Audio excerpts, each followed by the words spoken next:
Așteptarea a luat sfârșit. Astăzi o să vedeți exact ceea ce muncesc eu în Italia în momentul de față și bineînțeles că nu stăm pe ajutorul social, cum ne mai spun unii pe aici prin comentarii, din ce trăiți, din ce salarii aveți, ce muncă faceți, că vă văd toată ziua pe la restaurant. Dar nu prea mă vedeți acum că e întuneric.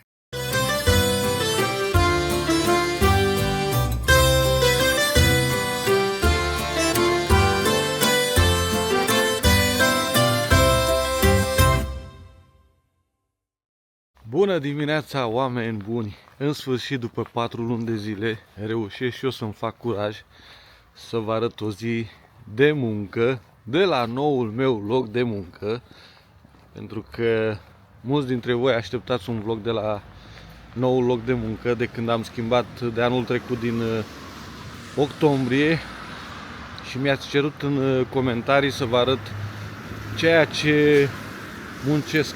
Mamă, dar ce circulație la ora asta și pe ceața asta. Un pic am umiditate afară în dimineața asta.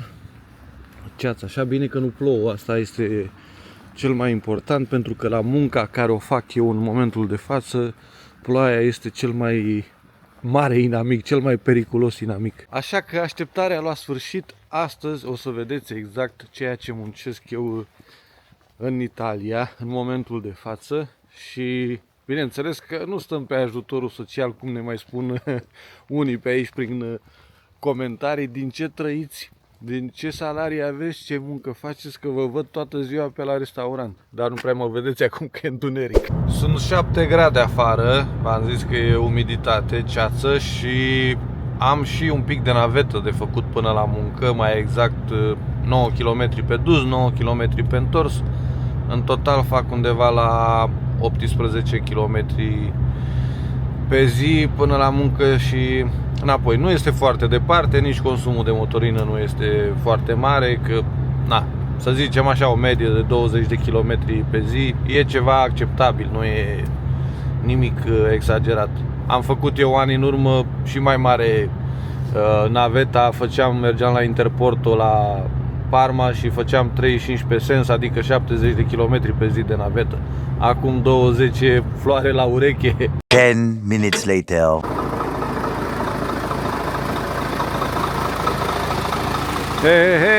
Ce credeți că mă las eu de șoferie? Asta e meseria mea, o am în ADN, așa că nu pot să mă despart de ea. Mulți au înțeles din ceea ce am lăsat eu să se înțeleagă că lucrez pe șantier. Bineînțeles că ceea ce fac în acest domeniu de transport are legătură cu șantierul și tocmai de aceea am putut să las de înțeles că lucrez pe șantier. Hai să se lumineze și vorbim mai multe, că este prea întuneric. Hai România! Tocmai ce vă spuneam la începutul vlogului, că inamicul numărul 1 al acestui domeniu la cisternă cu produse vrac este ploaia. Uitați că se vede prin parbriz că a început, din păcate, spre norocul meu. Și partea mai proastă este că mi-am uitat telefonul la casă. Noroc că am telefon de firmă și mă folosesc de ăla astăzi. Dar nu știu cum am făcut, mi-am luat camerele, mi-am luat cheile, portofelul și telefonul l-am uitat acasă. Zic camerele că mai am pasta pusă pe piept aici cu care o să filmez, camera asta 360, pentru că e rezistentă la praf, la apă, la toate intemperiile astea și cu camera care filmez acum nu pot să o țin prin praf și prin toate nebunile, că lucrez acum în praf și în ploaie astăzi dacă plouă. Sperăm să se oprească. Deci domeniul este cisternă cu produse vrac și mai exact ciment, șapă autonivelantă, șapă semiumedă, var, nisip și așa mai departe. Tot ce se poate căra cu o cisternă. În România se numește cimentruc, pentru cine a făcut sau știe, are habar. În general bărbații au habar. Doamnele, îmi cer scuze de data asta, vlogul ăsta e așa mai pentru partea masculină. Am 40 de kilometri până la primul șantier, am plecat doar cu camionul, remorca am lăsat-o acolo că era goală, mi-a rămas goală de vineri și descarc aici la Sorbolo, lângă Parma. după care mă întorc înapoi la Fidența, unde avem depozitul aici, și am înțeles că ar fi un client la Piacenza, să încarc și camionul și remorca. Așa că stați aproape, puneți un like, abonați-vă la canal, că o să avem destule activități astăzi și avem de povestit. A few moments later. Am ajuns în șantier și primul lucru pe care trebuie să-l fac este să controlez numărul de silos, să vedem dacă corespunde, pentru că sunt anumite șantiere unde sunt mai multe silozuri, cum ar fi ăsta de aici și celălalt. Ăsta nu este, e 164. Trebuie să mă uit la celălalt. Le-am adus glet, le-am adus aici în șantier. Îl încarc în silozul acesta, îl descarc de fapt în silozul acesta și după care ei și îl trimit în clădire automat. Au o pompă care face amestecul direct cu apă și îl trimite și îl dă automat pe pereți. Să-mi iau geaca pe mine. Este încă noapte, nu știu dacă se vede bine pe aici ce e de văzut. Cel mai important este că nu plouă, dar pe aici nu pot să intru, trebuie să intru pe partea cealaltă, că aici e închisă încă ușa. Că de obicei, vă ziceam că cel mai important e că nu plouă. De obicei este un făcut, ca și un făcut așa. Până ajung la șantier, să zicem așa că e atmosfera ca acum, umiditate. Dar când ajung acolo, începe ploaia. Și ploaia e torențială, nu jucărie. L-am identificat, gata. Problema este că cât o să mă învârt eu pe aici, pe lângă camion și siloz, o să fie cam gălăgie, că am nevoie de camion să stea pornit, că nu pot să descarc fără compresor. Tot ce se face aici, când se descarcă, e legat de compresor, că se descarcă la presiune de aer. Dar înțelegeți voi care este situația și ce zic eu pe aici. Sper să ne înțelegem. Și să și vedeți ceva, că e cam întuneric.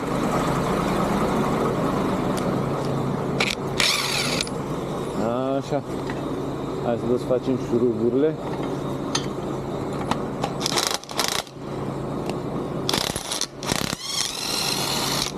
Ok.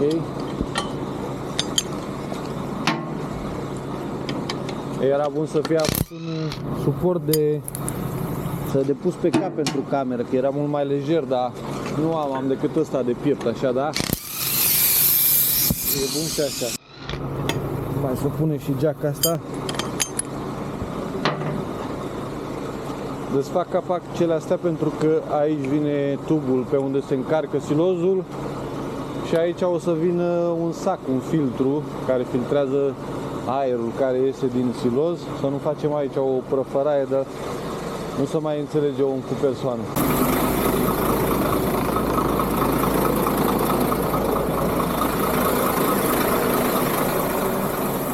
Acum trebuie să iau un furtun, cât am aici, 2 metri,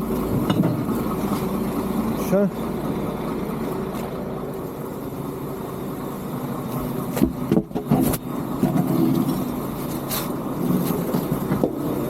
Aici așa și ajunge până acolo. Bun.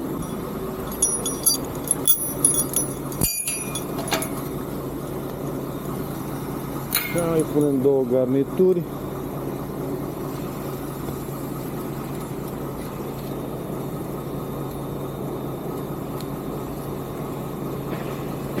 Asta este munca de șantier, tată. Vedem un nimerit sau mă chinui cu el. Că cine a făcut silozurile astea nu putea să pună tuburile astea, gurile astea un pic mai jos. Le-a cocoțat așa mai sus, la nivelul feței, mai sus de cap, să stai cu mâinile să lucrezi spânzurat așa întins. Lasă-le, tată, mai jos, să putem să lucrăm mai lejer, să nu obosească omul, nu? Da, nu. Nu se poate. Sigur a venit vreun creier de ăsta de inginer, de proiectant, de ceva care a gândit el, că cine știe de ce le-a ridicat sus așa. Care este avantajul și te doare mintea. Și ăsta aici, ca să nu vină curbat, o să-i punem o curbă din asta, ca să nu se strângă. Luăm curba asta, punem prima dată curba, așa, și capacul jos. Graba strică treaba de multe ori.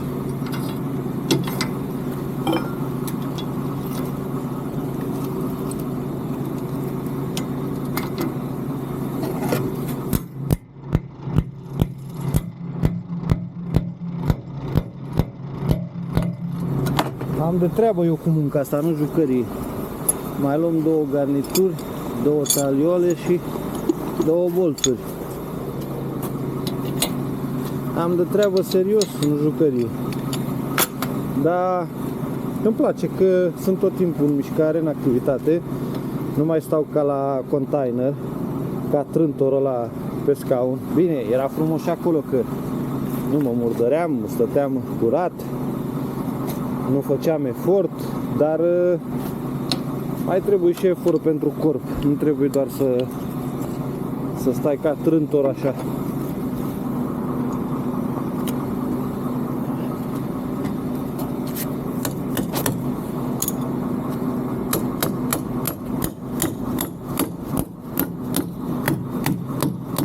Gata, am conectat tubul și acum trebuie să-i pun filtrul, sacul.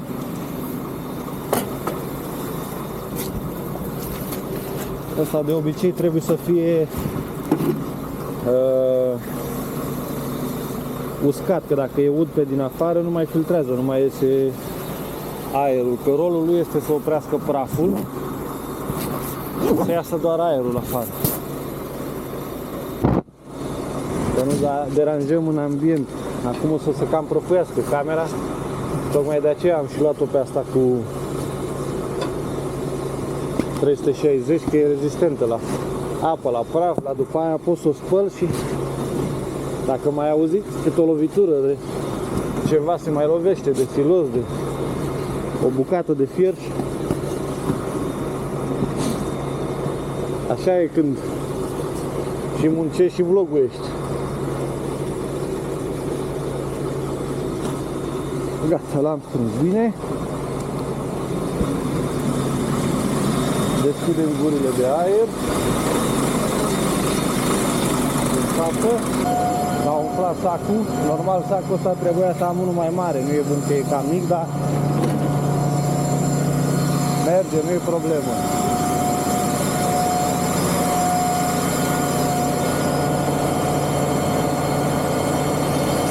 Dăm drumul la aer și dăm drumul să descarce acum. Ia să vedem, să mișcă tubul sau nu se mișcă. Gata, e în regulă, că tremură. Dacă s-a umflat și el filtru, să-l punem aici să stea mai așa. Deci bagă. Și din când în când mai controlăm cu ciocanul. Este aproape gol, pentru că la sfârșit, când se termină materialul, trebuie să fii atent că după aia vine toată presiunea din cisternă, vine în sacul ăsta, în filtrul ăsta, și îl sparge și face aici un praf de nu te mai vezi om cu persoană. Am terminat, un sfert de oră a durat, mai dau o tură să vedem dacă nu cumva am uitat ceva pe jos pe aici. Am închis capacele pentru că silozul trebuie închis.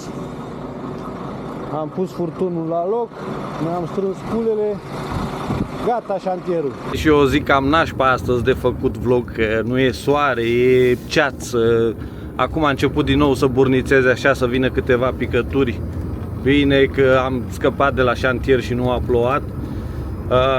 Mă îndrept către Fidența, la fabrica de premișelate, cum se numește aici, de amestecuri, ca să-i zic în românește, pentru care cărăm noi această marfă, că nu este fabrica noastră. Noi suntem o firmă de transport și transportăm aceste materiale vrac. Am încărcare acum pentru un șantier la Piacenza, o să agăs și remorca pentru că am un client la camion și un client la remorcă. De obicei dimineața cam asta este munca mea. Am un șantier cu camionul și un șantier la remorcă sau ambele într-un singur șantier. Dar de obicei este diferit așa, camionul se descarcă într-un șantier, iar remorca în altul. După care mă duc în fabrica de ciment alb, să zicem așa, și o duc aici în fabrica de premișelate, unde se fac șapele și așa mai departe, toate cele enumerate, sau ciment gri normal de 4,25 sau 3,25 sau 5,25 și l aduc aici în fabrică. Se și însachetează, adică se face și saci, se umple și saci cu ciment pur, cu tencuială, cum ar fi multibatul la noi în această fabrică. Sau mai avem diferite fabrici care le alimentăm de la cimentărie și le alimentăm cu diferite tipuri de ciment, cum ar fi la fel ca asta de la Fidența, care tot așa însachetează, pune ciment în saci sau face diferite amestecuri. Asta după amiaza. În dimineața în special am șantierele care le fac, care astea sunt cele mai urâte pentru că sunt mizerabile. Asta a fost un caz fericit aici, că era cu pavaje, era totul frumos și uscat, dar sunt altele care ai nevoie de cizme, că sunt nămoale de intri până la genunchi, unde trebuie să întinzi 15, 20, 30 de metri de furtun ca să ajungi până la siloz, că este undeva mai departe și din diferite motive nu ajungi cu camionul aproape de el, ca să pui un furtun de 2 metri sau de 3 metri. Are destule inconveniente, ca să spun așa, munca asta, doar că eu am ales să o fac, este aproape de mine la 9 km. Un program zilnic plus minus așa, să zicem, îl am de 12, maxim 13 ore. Nimic de zis că se mai întâmplă și zile care ajung la 14-15 ore acasă, dar media, una peste alta, să zicem că stăm la 12 ore așa, de când plec de acasă și până mă întorc. Mai auziți cât o eroare, că camionul, știți voi, Iveco, regele șoselelor. Așa. Și ca și salariu pot să zic că e acceptabil, că munca asta mizerabilă și un pic obositoare așa ar necesita ceva un pic mai mulți bănuți, dar ce să zic, e acceptabil. Dacă eu o fac, să zicem așa că e acceptabil. Exact cum am zis, acum încar pentru Piacenza, trebuie să urcăm sus, să desfac capacele la cisternă. Ai. Cine claxonează? Da, o să te cântărească mama și cu tata. Ai mult și bine de așteptat.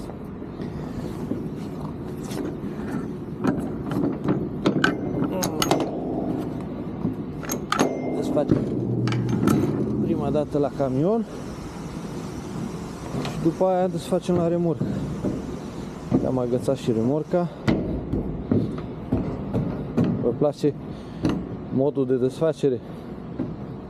Le amunz mereu cu ulei, dar dacă tot plouă se curăță și ruginește.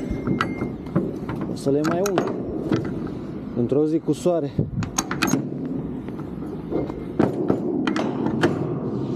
Așa.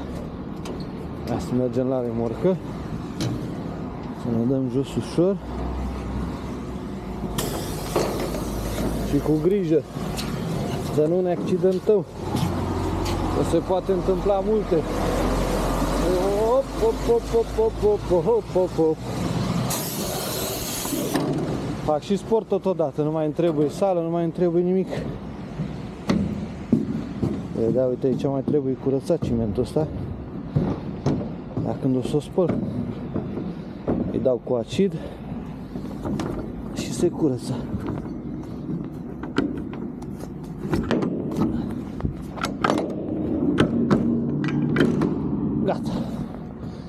suntem pregătiți de încărcat. În sfârșit, după vreo 2 ore, am reușit și eu într-un final să încarc camionul și remorca. Și mă îndrept către Piacenza, am 27 de kilometri până în șantier.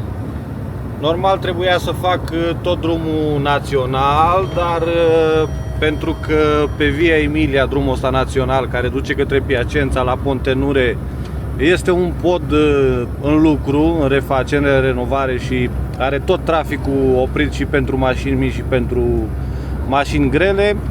O să iau autostrada de la Fiorențola până la Piacenza și așa este gratis pe această perioadă cât se lucrează la acel pod. De exemplu, dacă intri la Fiorențola în autostradă și ești la Piacenza și viceversa, de la Piacenza până la Fiorențola, este gratis. Fie că ești cu camion, fie că ești cu mașină mică. Au ce vinde domnul aici, portocale la drumul mare. A și rimat. Și până ajung la Piacenza în șantier, mă opresc aici la Alseno să-mi fac un sandwich, că după mă prinde ora 12 în șantier și nu mai am de unde să mă iau și iar stau nemâncat. Stai că cu graba am uitat să-mi iau portofelul. E liber? E liber, gata, hai da. La Conad, aici la supermarket, să-ți fac și sandvișuri. Iei o chiflă și depinde cu ce vrei să ți-o facă, cu mortadela, parizerul italian, dobă, prosciutto crudo, cotto, ceea ce vrei. Am crezut și eu că iese soare mai spre prânz, dar nu, tot așa închis, tot urâtă vreme. Cam gol Conadul ăsta mereu. Și de obicei mă opresc aici până în 12 să iau sandwich, că după ora 12 aici nu mai găsești pâine. Și mă opresc aici de obicei, că am loc cu camionul unde să opresc. Să luăm și o doză de suc, dacă tot am la sandwich-ul. Fanta, uite aici. O Fanta. Gata, un sandwich, 1,22 euro și cu o doză de Fanta 80 de cenți. Total 2 euro. Ne-am aranjat și pentru astăzi la prânz. Suntem asigurați. Să vă mai povestesc un pic de cursele care le facem de obicei. În general este lucru, să zicem așa, local, prin împrejurări, până la Parma, până la Modena, Piacenza, Castel San Giovanni, Cremona, Brescia, dar mai avem și curse mai lungi, de exemplu Lecco, chiar când descărcăm în zona Lecco, după care mergem să încărcăm în cariera de var la Lecco. Vă las aici câteva imagini impresionante de la cariera din Lecco. Vai de capul meu, și acum să înceapă distracția. Am ajuns aici la Lecco și trebuie să încarc direct aici unde sapă în munte, încarc var. Să vedeți ce galerie spectaculoasă, ce tunel spectaculos. Zici că e făcut săpată la mână, așa îți dă impresia. Și în același timp e și înspăimântătoare așa. Ia uitați ce am de urcat aici. Mamma mia!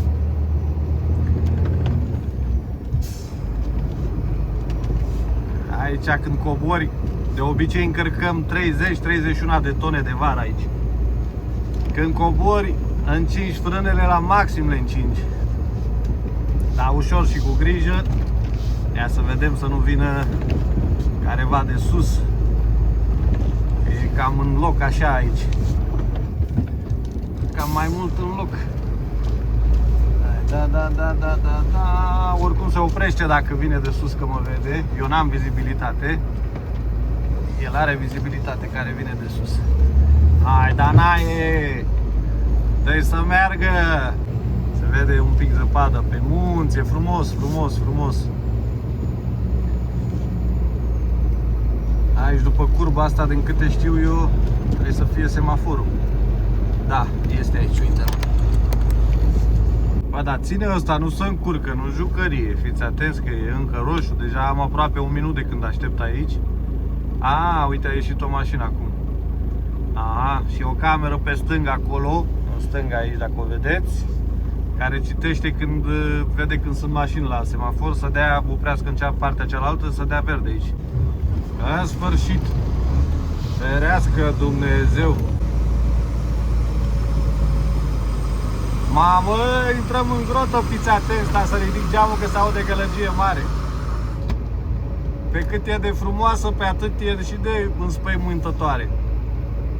Când am venit prima dată aici nu prea funcționau luminile astea, nu știu ce, era ceva problemă, era mai întuneric așa, dar acum e luminoasă.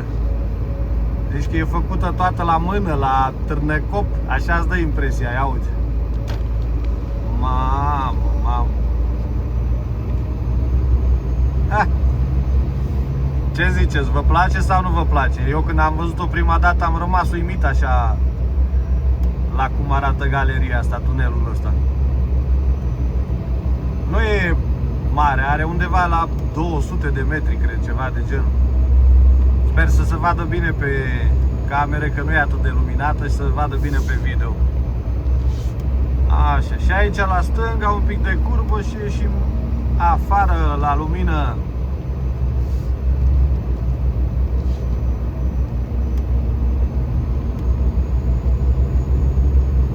Gata. Gata, gata, gata. Și eu mă bag în stânga aici. Ar fi bine să nu fie niciun camion, să fiu primul la încărcat, să termin și eu repede, să mă întorc repede la descărcat în zona noastră acolo. Ia să vedem când dăm stânga aici dacă e vreun camion sau suntem barosani. Oh, nu e nimeni, nu e nimeni, nu e nimeni. Ne băgăm direct pe poziție. Ne băgăm în dreapta aici.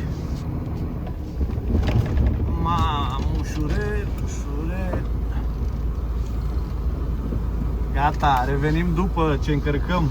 După care mai avem în zona Vareze, un pic Alexandria, un pic câteva șantiere. Dar oricum ajungem rar. Ceea ce batem noi de obicei cel mai mult și cel mai mult este zona de Modena, Brescia, Piacenza, un pic de Toscana. Mai fac colegii, eu nu fac cu camionul ăsta, că simțiți vântul pe la geamuri, pe la uși, cum se aude. În general, una peste alta, ca să vă spun așa, o medie sunt undeva la 300-350 de kilometri pe zi conduși ca și muncă, după care efortul fizic care îl faci când descarci, că l-a încărcat doar că te urci pe cisternă și desfaci capacele, restul te încarcă în fabrică de sus, pe găurile la cisternă. Referitor la faptul că trebuie să fii foarte atent când lucrezi cu cisterna, în primul rând ați văzut că trebuie să stai aproape, să urmărești presiunea, să nu se întâmple ceva, să nu-ți spargă sacul. Mai este și faptul că poți să ai șantiere, de exemplu, în centrul Bresciei. Am fost chiar și pe ploaie, am fost doar cu camionul, după care a trebuit să cobor la marginea Bresciei, unde aveam remorca parcată, să fac transbordul, adică marfa din remorcă, să o pun în camion, pentru că nu aveam loc cu remorca în centrul orașului. Am fost chiar pe strada 4 noiembrie, cine știe, este chiar în centru, în piața Santa Vittoria. Poți să ajungi să descarci și în fața la Domo din Milano, pentru că dacă e șantier și acolo trebuie material, acolo îl duci. Undeva la Busto Arsizio, din nou, avem un șantier mai prin centru, care tot așa descarci camionul, după care te întorci, transborzi din nou marfa din remorcă în camion și iar te reîntorci în centru. Vorbesc mai sacadat, așa mă și bâție camionul, că face balans cisterna, chiar dacă este cu praf și nu lichid, cu material solid, face balans, la fel ca cea cu lichid. Aici la Piacenza nu intrăm foarte mult în oraș și este unul din șantierele mele preferate, pentru că nu are nămol, e cu zgură, are și o stradă asfaltată, adică lucrez mai curățel așa. Op, că aici e intrarea. Dar e închis. Opa! Trebuie să merg și să intru pe partea îngustă. Ăștia sunt nebuni rău de tot. Că aici trebuie să rup camionul în două ca să intru în stânga, în șantier aici. Trebuie să-i chem eu ca să deschidă poarta acolo. Că ăștia sunt parcați aici și nu poți să te încadrezi, că intrarea e foarte îngustă. Să te încadrezi, să faci și tu manevra la stânga ca lumea. Ia să vedem, e cineva aici sau? Că silozdurile sunt acolo unde trebuie să descarc. Am reușit într-un final să intru în șantier. M-am apropiat aici de siloz, un pic cam aproape, dar nu-i problemă că după dăm mai în față un pic, după ce conectăm furtunul.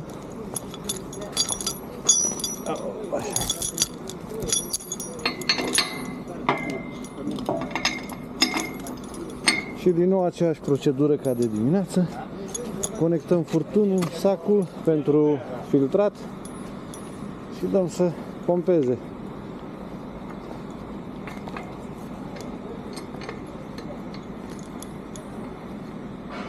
Așa, stai aici. Ne băgăm și noi pe gaură. Op.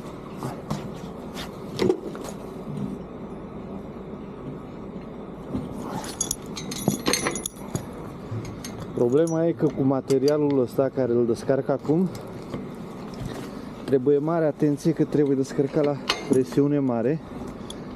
Este șapă semi-umedă. Bine, eu am adus o uscată, dar ei o fac semi-umedă. Știți ce înseamnă? Bărbații știu, mai ales cei care lucrează în domeniu, ce înseamnă șapă semi-umedă. Și din cauza granulației a nisipului, că este mai mare, este mai greu de împins pe furtun și se mai blochează, te mai chinuie, te mai... În fine, acum sperăm să nu se întâmple astăzi blocaje din astea. Bine că te-ai vărsat. Așa. Aici. Băgăm.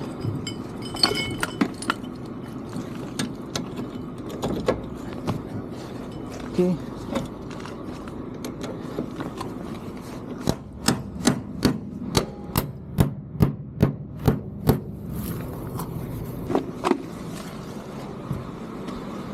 Așa, am conectat furtunul. Remorca este conectată la aer cu camionul ca să înceapă compresorul să bage presiune și să descărcăm. S-a ridicat presiunea la 1,7, 1,8 și hai să-i dăm. Să-i dăm să pută, să vedem.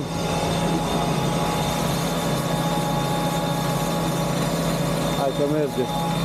E tot în regulă, respiră pe undeva. Nu respiră, e tot închis. Sacul e pus. Numai că nu e închis material acolo. Ba da, e închis, dar nu știu de ce dă presiune cu la... A, s-a oprit. De la siloz pe acolo, normal nu trebuie să dea.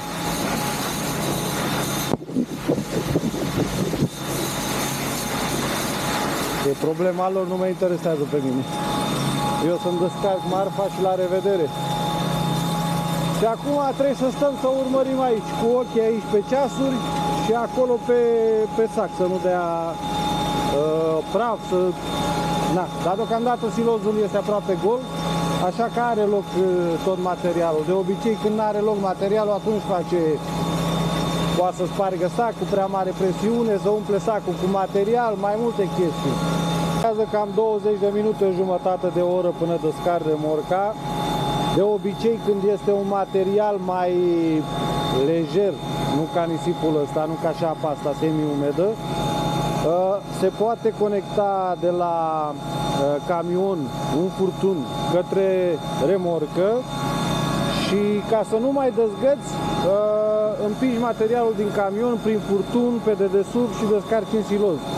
Dar noi astăzi aici în șantierul acesta o să dezgăț remorca după ce o descarc, pentru că materialul, cum am spus, este foarte greu de împins și atunci o să dezgăț remorca și descarc camionul separat. În sfârșit, după o oră, sunt gol și camionul și remorca. M-am băgat aici în marginea șantierului să mănânc și eu sandwich-ul ciabatta cu ciccioli, toba italiană, să mănânc, să mă liniștesc, să fac un pic de pauză. Și până să mă apuc de sandwich, vreau să vă arăt un pic camionul.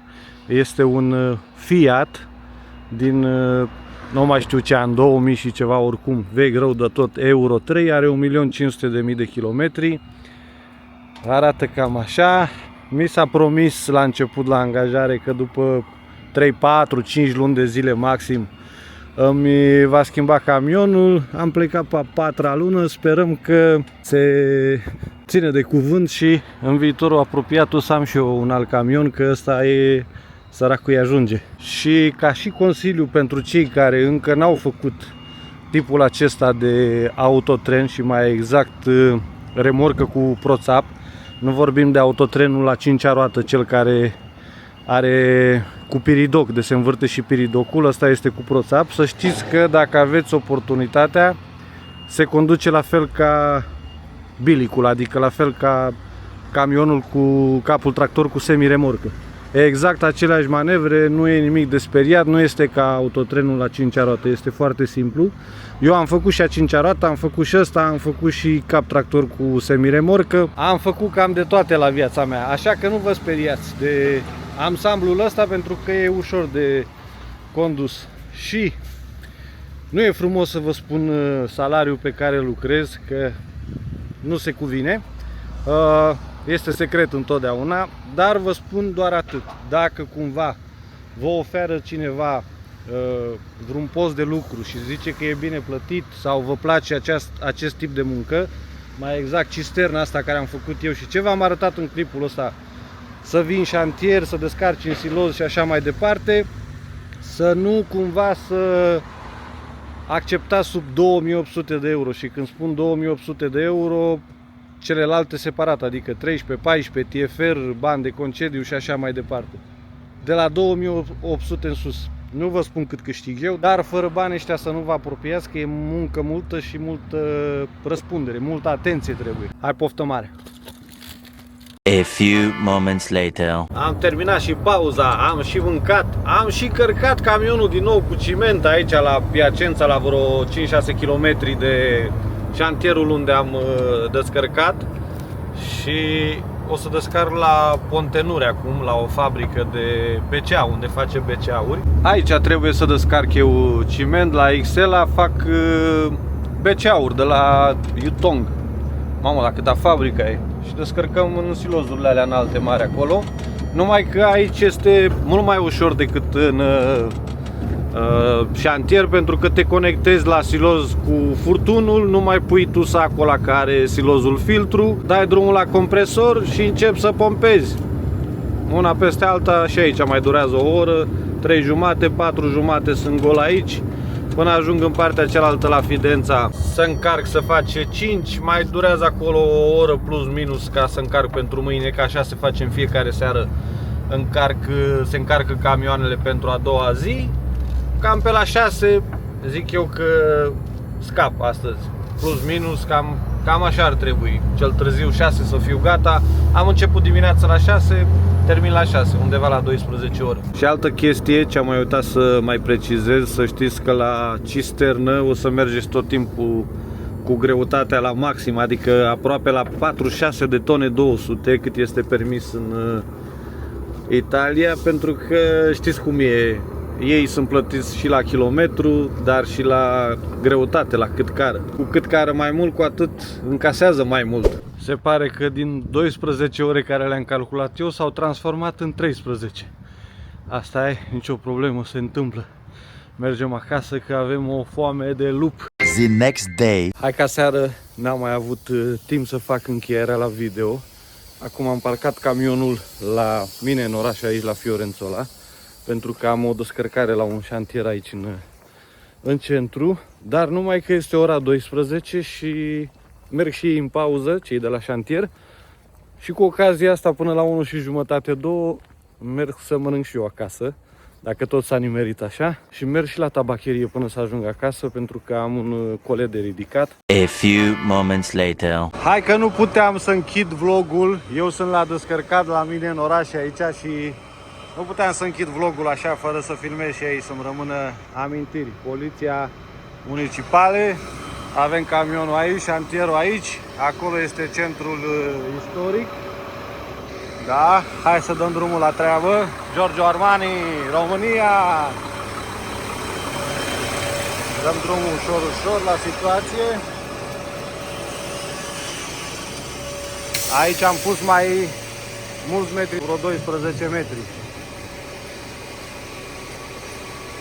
Hai, că a început să bage. Să îndreptăm și filtru. Ciao. Îndreptăm filtru că se strâmbă aici. Așa. Gata. Cam ăsta e șantierul meu. Ăsta este lucrul meu. Hai la Fiorențo ăla. Ia uitați cum sunt băgat. La milimetru. Aici trebuie să-mi trag burta ca să trec. Hai, mai fac o tură ca să am amintire. Poliția, cinematograful, spitalul. Și acolo e San Francisco, futui San Francisco, mami, măsi.